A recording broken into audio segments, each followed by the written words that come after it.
Hello hi ನಮಸ್ಕಾರ ಸ್ನೇಹಿತರೆ. ಇದು ಬಂದ್ಬಿಟ್ಟು ತುಂಗಭದ್ರಾ ನದಿ. ಓಕೆ, ಹರಿಹರದಲ್ಲಿದೆ. ಇದು ತುಂಗ ಮತ್ತು ಭದ್ರಾ ಎರಡೂ ಸೇರಿ ಮಿಲನವಾಗಿ ಹರಿಹರದಲ್ಲಿ ಈ ರೀತಿ ಆಗಸ್ಟ್ ಫಸ್ಟ್ ವೀಕಲ್ಲಿ, ಇಲ್ಲ ಅಂತ ಹೇಳಿದ್ರೆ ಜುಲೈ ಎಂಡಲ್ಲಿ. ನಾನೀಗ ಜುಲೈ ಎಂಡಲ್ಲಿ ಬಂದಿದ್ದೀನಿ. ಭಾಳ ನನ್ನ ಹಿಂದೆ ಕಾಣ್ತಿರೋದು ರೈಲ್ವೆ ಗೇಟು, ರೈಲ್ವೆ ಬ್ರಿಡ್ಜು, ಸಾರಿ. ಅಲ್ಲಿ ರೈಲು ದಿನನಿತ್ಯ ಅಲ್ಲಿ ಸಾಗುತ್ತೆ. ಅದರಲ್ಲಿ ನೋಡಿದ್ರೂ ಒಳ್ಳೆ ವ್ಯೂ ನಿಮಗೆ ಕಂಡು ಬರುತ್ತೆ. ಒಂದು ಸತಿ ಹರಿಹರಕ್ಕೆ ಬಂದರೆ, ಹರಿಹರ ಬಂದ್ಬಿಟ್ಟು ದಾವಣಗೆರೆ ಡಿಸ್ಟಿಕಲ್ಲಿದೆ. ಒಂದು ಸತಿ ವಿಸಿಟ್ ಮಾಡಿ ಬಂದಾಗ ಇದು ಒಂದು ಪುಣ್ಯಕ್ಷೇತ್ರನೇ ಅನ್ಬೋದು.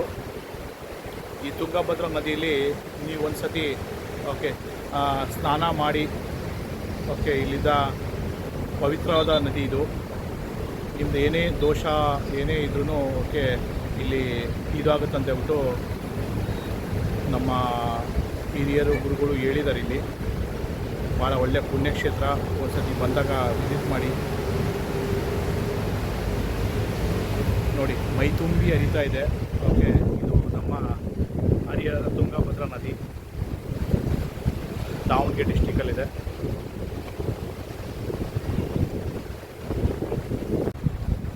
ಹಲೋ ಸ್ನೇಹಿತರೆ, ಅದೇ ತುಂಗಭದ್ರಾ ನದಿಯಲ್ಲಿ ನೀವು ಒಂದು ಸತಿ ಸ್ನಾನ ಮಾಡ್ಕೊಂಡು ಹೋದರೆ ಪವಿತ್ರವಾದ ನದಿ. ನಿಮ್ದು ಏನಾದರೂ ದೋಷ ಗೀಷ ಇದ್ದರೆ ಇಲ್ಲಿ ಪರಿಹಾರ ಆಗುತ್ತೆ ಅಂತ ಹೇಳ್ಬಿಟ್ಟು ಹಿರಿಯರು ಗುರುಗಳು ಹೇಳಿದ್ದಾರೆ.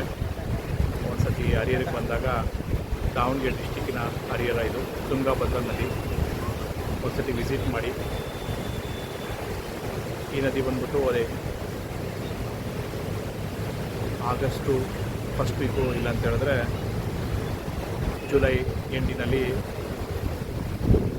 ಈ ರೀತಿ ಮೈ ತುಂಬಿ ಹರಿತಾ ಇರುತ್ತೆ. ಒಂದು ಸತಿ ನೋಡ್ಕೊಂಡು ಹೋಗಿ, ತೋರಿಸ್ತೀನಿ ನೋಡಿ ತುಂಗಭದ್ರಾ ನದಿ ಈ ರೀತಿ ಹೋಗುತ್ತೆ ಅಂತ ಹೇಳಿ. ಇದು ಬಂದ್ಬಿಟ್ಟು ಇಲ್ಲಿದ್ದ ಹೊಸಪೇಟೆ, ಆಂಧ್ರಕ್ಕೆಲ್ಲ, ನಮ್ಮ ಆಂಧ್ರ ಪ್ರದೇಶಕ್ಕೆಲ್ಲ ಈ ನೀರು ಹೋಗುತ್ತೆ.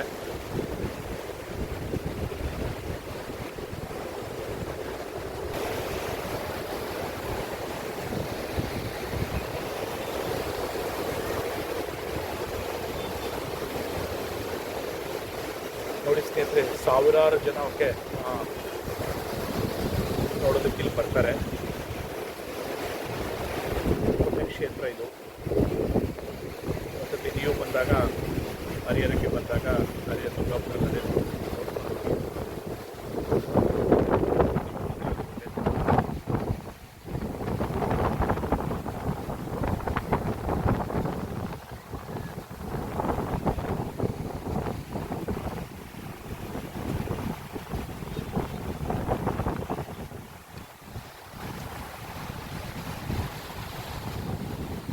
ವಿಡಿಯೋಗಾಗಿ ನನ್ನ ಚಾನಲ್ನ ಸಬ್ಸ್ಕ್ರೈಬ್ ಮಾಡಿ, ಲೈಕ್ ಮಾಡಿ, ಕಮೆಂಟ್ ಮಾಡಿ, ಶೇರ್ ಮಾಡಿ.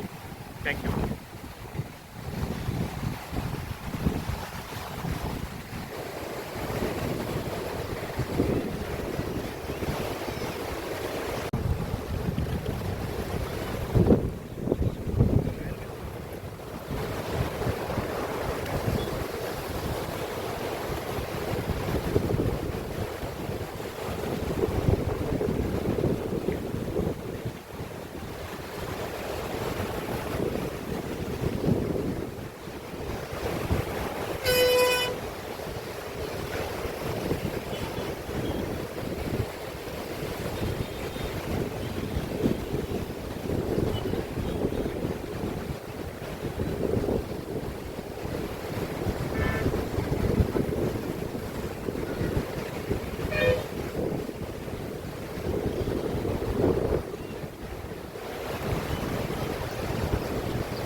ಹಾಗೆ ಸ್ನೇಹಿತರೆ, ಓಕೆ ನಾನು ಬಂದ್ಬಿಟ್ಟು ಓಕೆ ಹರಿಹರದ ತುಂಗಭದ್ರಾ ನದಿ ಹತ್ರ ಇದ್ದೀವಿ. ಓಕೆ ಒಂದು ಸತಿ ನೀವು ದಾವಣಗೆರೆ ಹರಿಹರ ಕಡೆ ಬಂದಾಗ ಓಕೆ ಒಂದು ಸತಿ ತುಂಗಭದ್ರಾ ನದಿಲಿ ಓಕೆ ಸ್ನಾನ ಮಾಡಿ ನೀವು ಪವಿತ್ರರಾಗಿರ್ಬೋದು. ಓಕೆ ಭಾಳ ಚೆನ್ನಾಗಿದೆ.